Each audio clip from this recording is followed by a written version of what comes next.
शुरू करते हैं आज की कहानी, राजा का कटा हुआ सिर। बात उस समय की है जब अवंतिका नगर में महाराज विक्रमादित्य शासन करते थे। विक्रमादित्य बहुत ही न्यायप्रिय राजा थे। उनकी न्यायप्रियता की चर्चा दूर दूर तक फैली हुई थी। एक बार राजा विक्रमादित्य अपने महामंत्री के साथ नगर से बाहर घूमने के लिए निकले। घूमते घूमते उनकी नज़र सामने वृक्ष के नीचे बैठे एक संत पर पड़ी। राजा अपने घोड़े से उतरे और संत के पास पहुंचकर श्रद्धा से उनके चरणों में अपना शीश झुकाया। कुछ देर वे संत जी से ज्ञान ध्यान की बातें करते रहे, फिर उन्हें नमस्कार कर आगे चल दिए।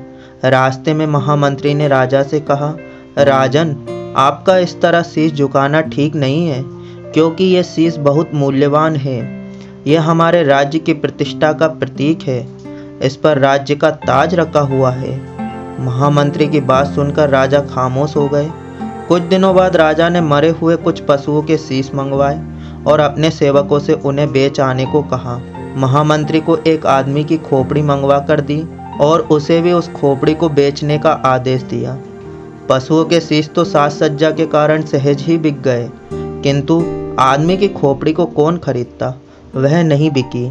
निराश होकर महामंत्री ने शाम को वापस लौटकर राजा से कहा, राजन, आदमी की खोपड़ी देखकर सभी डर जाते हैं। इसे कोई खरीदने को तैयार नहीं है। इस पर राजा ने उसे उस खोपड़ी को बिना मूल्य लिए ही बेच आने को कह दिया। आदेश मानकर महामंत्री पुनः बाजार की ओर चल पड़ा, किंतु मुफ्त में भी वह खोपड़ी किसी ने नहीं ली। निराश महामंत्री ने राजा को बताया कि इसे तो मुफ्त में भी कोई लेने को तैयार नहीं। सुनकर राजा बोले, यह नफरत सिर्फ इसी खोपड़ी से है अथवा किसी भी आदमी की खोपड़ी से? महामंत्री ने बताया, नहीं राजन, मरे आदमी की हर खोपड़ी को लोग नफरत से देखते हैं, चाहे वे किसी की भी हो। उचित अवसर देखकर राजा ने कहा, यदि मेरा शीश बाजार में ले जाओ तब तो तुम्हें अच्छा मूल्य मिल जाएगा। महाराज का ये कथन सुनकर महामंत्री के कान खड़े हो गए। वह महाराज के कहने का अर्थ कुछ कुछ समझ गया। राजा भी भाग गए। उन्होंने मृत स्वर से कहा, घबराओ नहीं महामंत्री जी, कोई परेशानी हो तो बताओ। महामंत्री ने कहा, आपकी खोपड़ी से भी लोग घृणा ही करेंगे। तब राजा ने कहा, जिस शीश का मूल्य केवल घृणा में बदलता हो, ऐसा शीश यदि किसी महापुरुष के चरणों में झुके तो इसमें हानि क्या है? राजा का ये कथन सुनकर महामंत्री को उस दिन वाली घटना याद हो आई, जब उसने राजा को एक संत के सामने शीश झुकाने के लिए मना किया था। उसे अपनी गलती का एहसास होने लगा। उस दिन से वह स्वयं साधु संतों और महापुरुषों को शीश झुकाकर प्रणाम करने लगा। अगले ही दिन राजा विक्रमादित्य के महल में किसी चोर ने चोरी की, लेकिन पहरेदारों की सतर्कता से वह चोर पकड़ा गया और सुबह होते ही उसे महाराज विक्रमादित्य के सम्मुख पेश किया गया। महाराज ने उससे पूछा, तुमने महल में चोरी की है? चोर ने अपनी चोरी को स्वीकार करते हुए कहा, हाँ महाराज, इस अपराध के लिए तुम्हें क्या दंड दिया जाए? जो भी आप चाहें महाराज। राजा ने उसे मृत्युदंड देने का निश्चय किया। मृत्युदंड का नाम सुनते ही चोर कांप उठा। वह बचने का उपाय सोचने लगा।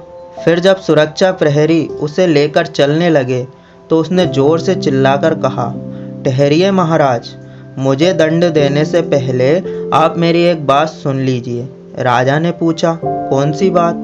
चोर बोला, महाराज, मरने से पहले मैं आपको एक अत्यंत गुप्त रहस्य बताना चाहता हूँ। वह यह है कि मैं सोने की खेती करना जानता हूँ। सोने की खेती सुनकर सभी दरबारियों के मुंह आश्चर्य से खुल गए। स्वयं महाराज भी आश्चर्यचकित से चोर की ओर देखने लगे। फिर वे बोले, तुम झूठ बोल रहे हो। मृत्युदंड से बचने के लिए हमें झांसा दे रहे हो। भला दुनिया में कहीं सोने की खेती भी होती है? चोर ने कहा, महाराज, इस दुनिया में असंभव कुछ भी नहीं है और मैं अपनी बात को साबित करके भी दिखा सकता हूँ। वह शर्त है कि मेरी एक शर्त मान ली जाए।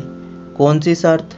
चोर ने कहा कि शर्त यही है कि बीज वही व्यक्ति बो सकता है जिसने अपनी जिंदगी में कभी चोरी ना की हो। महाराज बोले, यह कौन सी बड़ी बात है? हमारे दरबार में एक से एक ऐसा सभासद बैठा है जो इस काम को बखूबी अंजाम दे सकता है। यह कहकर उन्होंने मुख्यमंत्री की ओर देखा, फिर बोले, क्यों मुख्यमंत्री जी, आप तो इस कार्य के सर्वथा योग्य हैं, क्यों नहीं आप ही इस काम को कर डालते। इस चोर से बीज बोने की प्रक्रिया पूछिए और श्री गणेश कर दीजिए। महाराज की बात सुनकर मंत्री महोदय दाएं बाएं देखने लगे, फिर हाथ जोड़कर बोले, महाराज मुझे क्षमा कीजिए, मैं इस कार्य के लिए योग्य व्यक्ति नहीं हूँ। क्यों भला, तुम तो इस राज्य के सबसे सच्चे और अच्छे आदमी हो। मंत्री महोदय बोले, महाराज अपराध क्षमा हो। आरंभ में एक बार मैंने भी चोरी की थी। मैंने राजकोष से अपनी ज़रूरत के लिए कुछ धन चोरी चोरी निकाल लिया था और बाद में उसकी भरपाई कर दी थी। मंत्री की बात सुनकर राजा को बहुत दुख हुआ।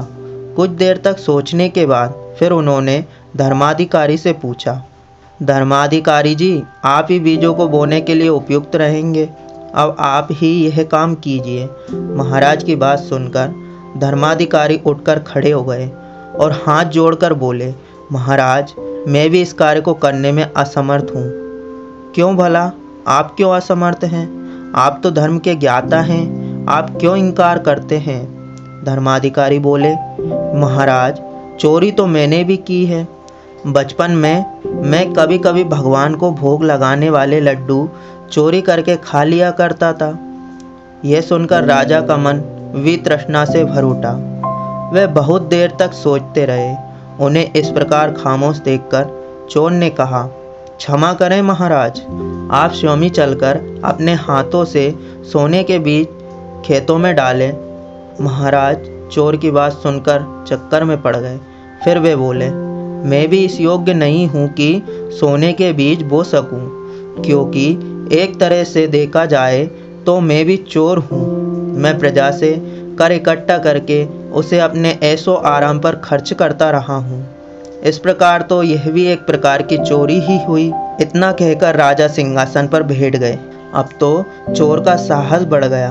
वह निर्भीकता पूर्वक बोला, महाराज जब आपके इतने बड़े राज्य में स्वयं आप भी योग्य नहीं हैं कि सोने की खेती के लिए बीज बो सकें, तो चोरी के अपराध में मुझे ही मृत्युदंड क्यों दिया जा रहा है?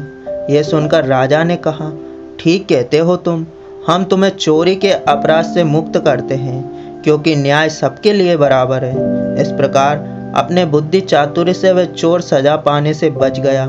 साथ ही राजा को सबक भी मिल गया कि जिन राज्य अधिकारियों पर वह इतना विश्वास करते हैं वह सभी दूध के धुले नहीं हैं, इसलिए उनसे भी सतर्क रहने की आवश्यकता है।